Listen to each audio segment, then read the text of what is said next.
أما بعد فأعوذ بالله من الشيطان الرجيم بسم الله الرحمن الرحيم يا أيها الذين آمنوا اتقوا الله حق تقاته ولا تموتن إلا وأنتم مسلمون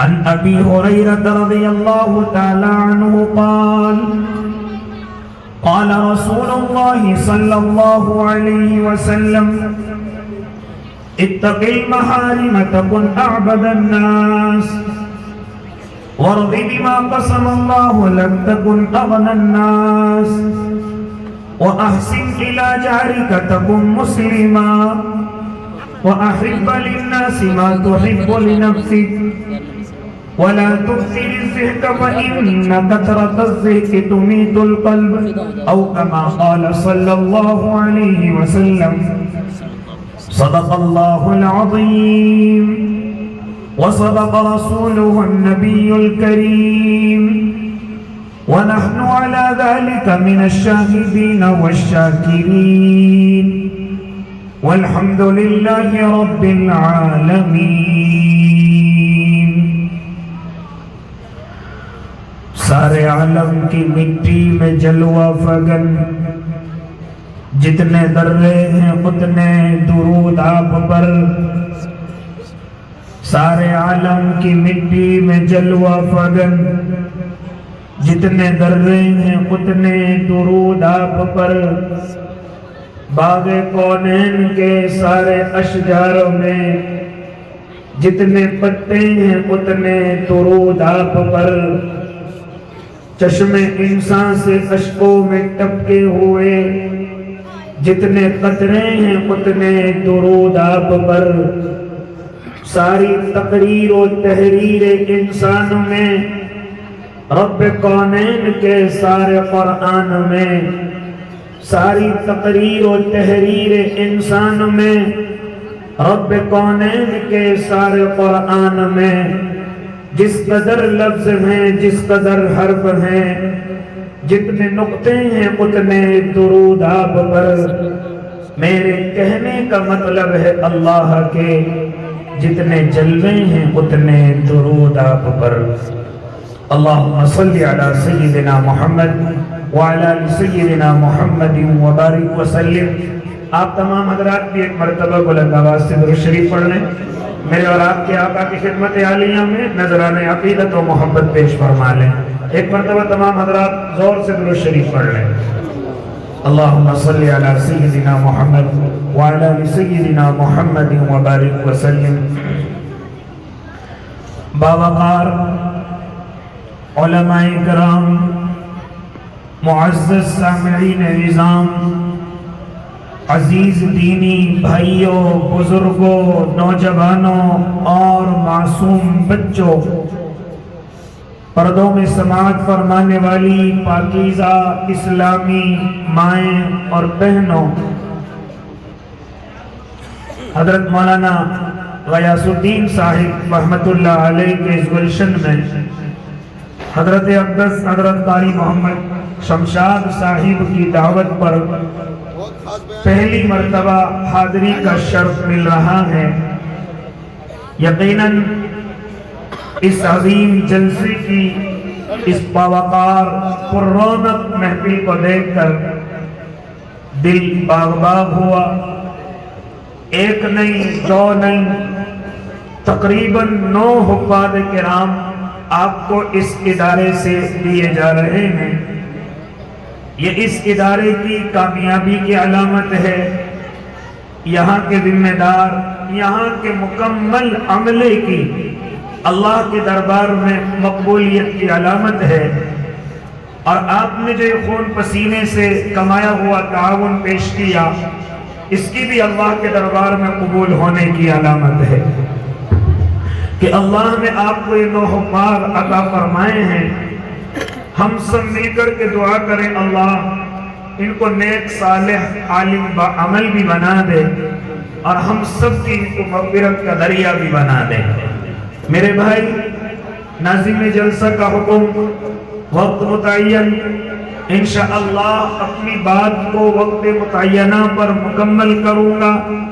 دعا کریں اللہ صحیح کہنے کی اور ہم سب کو اس پر عمل کرنے کی توفیق عنایت فرمائے۔ بڑی خوشی ہوئی آپ کے ادارے میں اور آپ کے تعاون کے تعلق کو دیکھ کر کے بھی۔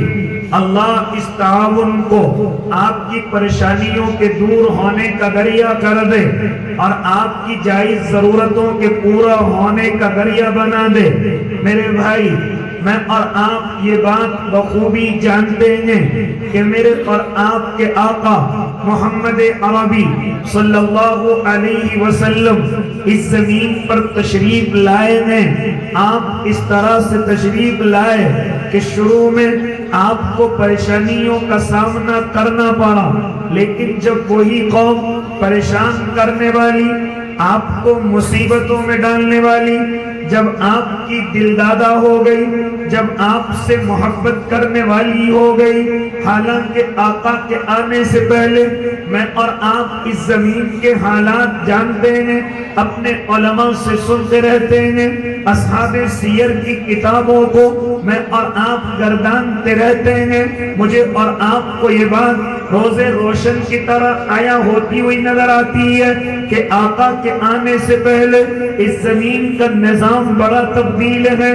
کوئی کمزوروں کا حامی نہیں ہے، کوئی غریبوں کا خیال کرنے والا نہیں ہے، کوئی عورتوں کی قدردانی کرنے والا نہیں ہے، کوئی مظلوموں کا سہارا نہیں ہے، کوئی دبے کچلوں کی آواز اٹھانے والا نہیں ہے۔ لیکن جب میرے اور آپ کے آقا محمد عربی صلی اللہ علیہ وسلم اس زمین پر تشریف لائے ہیں، اور لانے بھی چاہیے تھے، کیونکہ اس وقت میں سے انسانیت سسک کر کے دم توڑ رہی تھی، کوئی پرسان حال نہ تھا، یہاں تک کہ انسانیت چلا رہی تھی کہ شاید اب کوئی مسیحا اس زمین پر نہیں آئے گا، کوئی رہنما اور رہبر اس زمین پر نہیں آئے گا۔ ایسے وقت میں میرے اور آپ کے اللہ کو اس زمین کے انسانوں پر ترس آیا اور اپنا محبوب پیغمبر اس زمین کے لیے گفٹ کیا۔ میرے اللہ نے اس زمین کے انسانوں پر یہ احسان کیا، جہاں بڑے بڑے احسان میرے اللہ کے ہیں، ان میں سے ایک بڑا احسان یہ بھی ہے کہ میرے اور آپ کے حصے میں محمد عربی صلی اللہ علیہ وسلم آئے ہیں۔ اے اللہ کے نیک بندو، جیسے ہی میرے آقا تشریف لائے ہیں، غریبوں کی عزت بڑھ گئی، یتیموں کا وقار بڑھ گیا، بیواؤں کے سہارے مل گئے، کمزوروں کی آواز اٹھانے والے مل گئے، مظلوموں دبے کچلوں کو ان کا حق دلانے والے مل گئے۔ ورنہ آقا سے پہلے کے حالات کیا ہیں؟ اگر گفتگو کرنے لگوں تو وقت نہ مکمل رہے، اور اگر گفتگو کروں تو جتنا وقت ملے مکمل ابھی ہو جائے۔ اے اللہ کے نیک بندو، لیکن میں اتنا کہنے لگا کہ آپ نے غریبوں کو سب سے پہلے اپنے سینے سے لگایا، کمزوروں کو اپنے سینے سے لگایا، اور سب سے بڑی بات، جو اس زمین پر عورتوں کو کوئی حق دینے والا نہ تھا، کوئی ان کی قدر و منزلت کرنے والا نہ تھا، میرے اور آپ کے آقا اپنی آنکھوں سے دیکھ رہے تھے۔ میرے اور آپ کے آقا ان تمام چیزوں کو دیکھتے ہوئے یہ اعلان فرماتے ہیں کہ اے زمین کے لوگوں، ذرا کان کھول کر کے سن لو، اگر یہ عورت تمہاری ماں ہے تو اس کے قدموں کے نیچے جنت ہے، اگر یہ عورت تمہاری بہن ہے اور بھائی اپنی بہن کا خیال کرتا ہے تو اس بھائی پر جنت کو واجب قرار دے دیا گیا ہے، اگر یہ عورت تیری بیٹی ہے اور تو اپنی بیٹی کا خیال کرتا ہے، نکاح کرتا ہے، اس کے حقوق ادا کرتا ہے تو وہ جنت میں میرا ساتھی ہے۔ اے اللہ کے نیک بندو، اگر یہ عورت تمہاری بیوی ہے، یہ تمہاری پیروں کی جوتی نہیں ہے، یہ تمہاری پیروں کی دھول نہیں ہے، اے اللہ کے نیک بندو، یہ تو ہن لباس لکم وانتم لباس لہن کی مصداق ہو کر یہ تمہاری شریک حیات ہے، معین ہے، دوست ہے، یہ ہر چیز ہے، لیکن تمہاری پیروں کی جوتی نہیں ہے۔ ورنہ میرے اور آپ کے آقا کے آنے سے پہلے کون خیال کرتا تھا؟ کون ان عورتوں کی ذمہ داریاں اور ان کے حقوق ادا کرتا تھا؟ ارے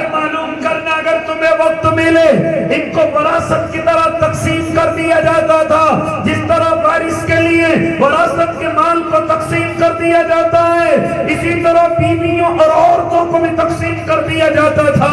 ماں کسی کے حصے میں نہ آتی تھی، ماں کو گھر چھوڑ کر کے جانا پڑتا تھا۔ یہاں تک فرماتے علماء کرام کہ اگر عورت کو مہیواری آ جائے تو اس کو گھر سے نکلنا پڑتا تھا۔ اور جس زمین پر میں اور آپ بیٹھے ہوئے ہیں، آج کتنے شور مچاتے رہے، کیا حالات تھے؟ ذرا معلوم کرو اپنے علماء سے۔ اگر شوہر کا انتقال ہو گیا، او اللہ کے نیک بندو، تو جہاں شوہر کو اس دنیا سے رخصت کیا جا رہا ہے، اگنی کے حوالے کیا جا رہا ہے، اسی میں زندہ بیوی کو بھی رکھ دیا جاتا تھا اور اعلان کر دیا جاتا تھا کہ جس کا شوہر اس دنیا میں نہ رہا، اب اس زندہ عورت کی بھی کسی کو حاجت نہیں ہے۔ یہ حالات کی زمین کے تھے۔ اے اللہ کے نیک بندو، لیکن میرے اور آپ کے آقا محمد عربی تشریف لائے، ماں کے قدموں میں جنت ہونے کا اعلان کیا اور خبردار کر دیا کہ جب ایک صحابی حاضر ہوئے تھے اور آ کر کے عرض کیا تھا، اللہ کے نبی، اگر میں اپنے مال میں پہلے تصرف کرنا چاہوں، اگر پہلے خرچ کرنا چاہوں، اللہ کے نبی کہاں خرچ کروں؟ تو معلوم کرو اپنے علماء سے، کیا فرماتے تھے میرے اور آپ کے آقا؟ سب سے پہلے اپنی ماں پر خرچ کرنا۔ اللہ کے نبی پھر کس پر خرچ کرو؟ اپنی ماں پر خرچ کرنا۔ اللہ کے نبی پھر کس پر خرچ کرو؟ اپنی ماں پر خرچ کرنا۔ اپنی چوتھی مرتبہ میرے آقا نے ارشاد فرمایا تھا، اب اپنے باپ پر خرچ کرنا۔ یہ وہ کون بیان کر رہا ہے؟ میرے اور آپ کے آقا محمد عربی صلی اللہ علیہ وسلم بیان فرما رہے، ورنہ کوئی ماں کی قدردانی کرنے والا اس زمین پر نظر نہیں آتا تھا۔ اے اللہ کے نیک بندو، جب بات بہنوں کی آئی ہے، کون حقوق ادا کرتا تھا، کون ان کا خیال کرتا تھا؟ لیکن جس شریعت کو میرے آقا لے کر کے آئے، قرآن نازل ہوا، قرآن کا فیصلہ کیا ہوا، اللہ کا فیصلہ کیا اترا کہ جس طریقے سے نماز تم پر فرض ہے، جس طریقے سے روزہ اور زکات اور حج تم پر فرض ہے، اے اللہ اور اس کے نبی کو ماننے والوں، یوصیکم اللہ فی اولادکم للذکر مثل حظ الانثیین، یہ باپ کی ذمہ داری ہے کہ وصیت کر کے جائے کہ جتنا حق اس میں سے بیٹوں کو دیا جائے گا، اس کا آدھا حق میری بیٹی کو بھی دیا جائے گا۔ کون ہے حقوق ادا کرنے والا؟ کون ہے اس زمین پر یہ خیال کرنے والا؟ اگر اللہ نے اس عورت کو بہن بنایا ہے تو اس کی قدردانی کرنا یہ بھائی کی ذمہ داری ہے۔ خالی نکاح سے پہلے نہیں بلکہ نکاح کے بعد بھی اس کی ذمہ داری اٹھانا فرض کر دیا ہے۔ اگر کوئی اپنی بہن کا خیال کرتا ہے، اللہ اس پر جنت کو واجب قرار دے دیتا ہے۔ آؤ میں اور آپ اپنے آقا کی زندگی کو دیکھیں اور ذرا اپنے علماء سے آ کر کے معلوم کریں کیا حقوق میرے آقا نے بہنوں کے بیان فرمائے ہیں۔ آج تو میں اور آپ ایک بھی ادا کرنے کے لیے تیار نہیں، سمجھتے ہیں کہ نکاح ہو گیا، اب کیا ضرورت ہے؟ اے اللہ کے نیک بندو ذرا سنو، غزوہ بنو مستلق کا موقع ہے، آپ اپنے علماء سے معلوم کرو۔ یہ غزوہ میرے آقا نے بغیر کسی قتل و قتال کے اس کو فتح فرمایا ہے۔ علماء فرماتے ہیں کہ تقریباً 12,000 بھیڑ بکریاں، تقریباً 6,000 سے زیادہ، ہاں اتنے اونٹ اللہ کے نبی کی خدمت میں قید کر کے لائے گئے ہیں، مال غنیمت کے طور پر لائے گئے ہیں۔ یہاں تک فرماتے ہیں راوی کہ کم سے کم 100 گھر ایسے ہیں جو قید کر کے لائے گئے، اور ایک گھر میں اگر 5 آدمی مان لیے جائیں تو تقریباً 400 یا 500 انسان قید کر کے اللہ کے نبی کی خدمت میں لائے گئے ہیں۔ ہاں ایک مرتبہ اسی وقت میں صحابہ آ کر کے نقل کر رہے ہیں، اللہ کے نبی کوئی بوڑھی عورت کھڑی ہوئی ہے اور آ کر کے کہتی ہے کہ محمد عربی میرا بھائی ہے، تمہارا جو سردار ہے، تمہارا جو آقا ہے محمد عربی وہ میرا بھائی ہے۔ اللہ کے نبی آپ کے تو کوئی بہن نہیں تھی، آقا آپ تو اکیلے بھائی تھے، آپ کے تو کوئی بہن اس زمین پر موجود نہیں ہے، یہ کون بوڑھی عورت ہے